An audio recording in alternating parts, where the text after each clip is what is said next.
आज का शिरडी साईं संदेश। भविष्य बदलना आपके हाथों में नहीं है, पर अपनी आदतें बदलना वो आपके हाथों में है। और ये निश्चित है, आपकी आदतें आपका भविष्य जरूर बदल देगी।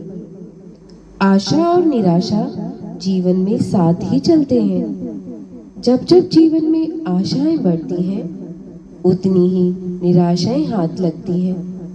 आशा कम रखिए, निराशा भी कम मिलेगी। जीवन की लड़ाई खुद लड़नी पड़ती है, किसी से भी उम्मीद मत रखिए। फिर देखना, आपको कोई भी हरा नहीं पाएगा। तब आप हमेशा खुश रह पाओगे। आशा और निराशा हमेशा साथ ही चलते हैं। जो आपके आसपास के लोग हैं ना, वो आपकी सोच से परे है। इनको समझना बड़ा मुश्किल होता है। जब आप खुद से उम्मीद करना शुरू कर दोगे, खुद से प्यार करना शुरू कर दोगे, तब आप खुश भी रह सकते हो। संसार के लोगों को आज तक कोई नहीं समझ पाया है, क्योंकि सभी के अलग अलग सोचने की क्षमता है, अलग अलग सबके दिमाग होते हैं। जीवन में जब आपकी समस्याएं चल रही होती हैं, तकलीफें बढ़ जाती हैं, जब जीवन में काम, कारोबार, कुछ भी परिवार में सही नहीं चल रहा होता है, तो देखना कितने लोग आ जाते हैं तुम्हारे पास संवेदना देने, छोटा दिखावा करने, अपना दुख प्रकट करने। लेकिन जब आप कामयाब होने लगते हैं, गाड़ी, बड़ा घर, बंगला सब अपनी मेहनत से बना लेते हैं, सब कुछ नाम कमा लेते हैं, आपका काम, कारोबार सब ईश्वर की कृपा से अच्छा होने लगता है, तो ये ही लोग, सभी लोग जो आपके बुरे वक्त में संवेदनाएं देने आते हैं, दुख प्रकट करने के लिए खड़े रहते हैं, वे ही आपसे ईर्ष्या करने लगते हैं। इसलिए लोगों को समझना या समझाना बहुत कठिन है। इसलिए इन सब व्यर्थ की बातों में अपना कीमती समय बर्बाद मत करिए, क्योंकि ये कार्य बड़ा कठिन होता है कि आप लोगों को समझा पाए। उनको उनके हाल में रहने दीजिए। खुद से प्यार करना सीख जाओ, अपने लिए जीना सीख जाओ। भले ही कोई इसे अहंकार समझे या कुछ भी, जब भी जीवन में कठिन समय आए तो खुद प्रयास करते रहना चाहिए। जिस तरह किसी लोहे पर प्रहार करते रहने से वो तब जाकर कोई रूप लेता है, एक तरफ जब उसे चोट पड़ती है तब जाके वो कुछ निखर के बनता है। जब मुश्किलें आए तो हमें समझ जाना चाहिए कि हमें ईश्वर एक और मौका दे रहा है अपनी बुद्धि का विकास करने के लिए, और उस समय किसी की मदद भी नहीं लेनी चाहिए, क्योंकि उस वक्त उस व्यक्ति की बुद्धि का विकास होगा, ना कि तुम्हारी। तो यदि उस वक्त भी आप ना समझो और आपकी बुद्धि का विकास ना हो पाए, तो ये समझ लेना कि चारों ओर लुटेरे बैठे हैं कि कैसे आपका इस्तेमाल किया जाए, कैसे आपका फायदा उठाया जाए। ये दुनिया एक प्रकार से व्यापारियों का अड्डा है। यहाँ सब एक दूसरे को जाल में फंसाने की साजिश में लगे हुए हैं। इस दुनिया में सब लोग एक दूसरे को नीचा गिराने की कोशिश में लगे हुए हैं। सही और गलत को पहचानना ये आपके ऊपर निर्भर करता है। बहुत से लोग इस जाल में फंसते भी चले जाते हैं, क्योंकि उनकी बुद्धि का उस वक्त विकास नहीं होता है।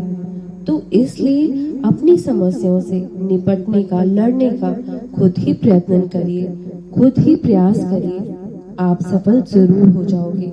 उचित समय आने पर हमारी मेहनत का फल अपने आप हमें मिलता है। समय आने पर सूर्य उदय होता है, समय आने पर ही रात होती है, संध्या होती है, समय आने पर ही किसान की फसल कटती है, और तुम्हारा भी अच्छा वक्त, अच्छा समय जरूर आएगा। बस अपनी मेहनत पर विश्वास करो और अपने भगवान पर भरोसा रखो। दुनिया में एक ही व्यक्ति ऐसा है जो आपका भविष्य बदल सकता है, वो आप स्वयं हैं, खुद हो। अपना भाग्य खुद बदल सकते हो आप। कहते हैं समय से पूर्व और भाग्य से अधिक किसी को कुछ नहीं मिलता। अब क्या इसका अर्थ ये है कि आप केवल समय की प्रतीक्षा करें, सब कुछ अपने भाग्य और प्रारब्ध के भरोसे छोड़ दें, स्वयं कुछ भी ना करें? यदि आप ऐसा करोगे तो आपको एक वस्तु अवश्य मिलेगी, वो है निराशा, वो है असफलता। अब आप कहेंगे, यदि सब कुछ भाग्य और समय पर ही निर्भर करता है तो हम कर ही क्या सकते हैं? कर सकते हैं आप, वो है प्रयास, परिश्रम, कोशिश।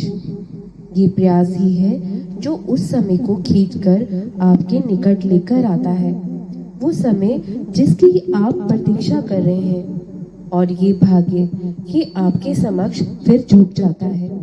संसार में हर कोई व्यक्ति कुछ बड़ा कार्य करना चाहता है, कुछ ऐसा जो संसार में कभी भी किसी ने ना किया हो। उस पद पर पहुंचना चाहता है, उस ओहदे तक पहुंचना चाहता है जो संसार में कभी कोई पहुंच भी ना पाया हो। और कुछ ये करने में सफल भी हो जाते हैं और कुछ नहीं होते। जो सफल नहीं हो पाते, जो असफल रह जाते हैं, इसका कारण आपको पता है क्यों? ये मेरा प्रश्न है, मैं जरूर बताऊंगा। वो असफल इसलिए रह जाते हैं क्योंकि वो लोगों से उम्मीद करने बैठ जाते हैं, वो आशा लोगों से कर बैठते हैं जो कि उन्हें निराशा हासिल होती है, इसलिए वो असफल हो जाते हैं। और जो लोग सफल हो जाते हैं, अपने जीवन में आगे बढ़ जाते हैं, वो इसलिए सफल हो जाते हैं क्योंकि उन्होंने लोगों से कोई उम्मीद ही नहीं रखी होती। और उम्मीद अगर रखते हैं, वो सिर्फ अपने कंधों पर या अपने भगवान पर ही उम्मीद रखते हैं, इसीलिए वो सफल हो जाते हैं। क्या आपको मालूम है, जब गंगोत्री से एक बूंद निकलती है तब वो केवल एक बूंद होती है, पर उसके आगे बढ़ते बढ़ते रहने से जब वो अपनी यात्रा अकेले प्रारंभ कर देती है तो अन्य बूंदों के साथ मिलकर तब वो धारा बनती है, तब वो गंगा मैया कहलाती है। यदि आपको जीवन में आगे बढ़ना है तो अकेले बढ़ना सीखिए, निडरता के साथ, साहस के साथ, सकारात्मकता के साथ जीवन में आगे बढ़ते रहिए। अकेले आगे बढ़िए और फिर देखिए वो मार्ग, वो पथ आप ही की प्रतीक्षा कर रहा होगा जहां पर आप पहुंचना चाहते थे। अपना ख्याल रखो, मैं हमेशा तुम्हारे साथ खड़ा हूँ। हमेशा खुश रहो मेरे बच्चों, मेरा आशीर्वाद तुम्हारे साथ है। राम कृष्ण हरे, राम कृष्ण हरे, राम कृष्ण हरे।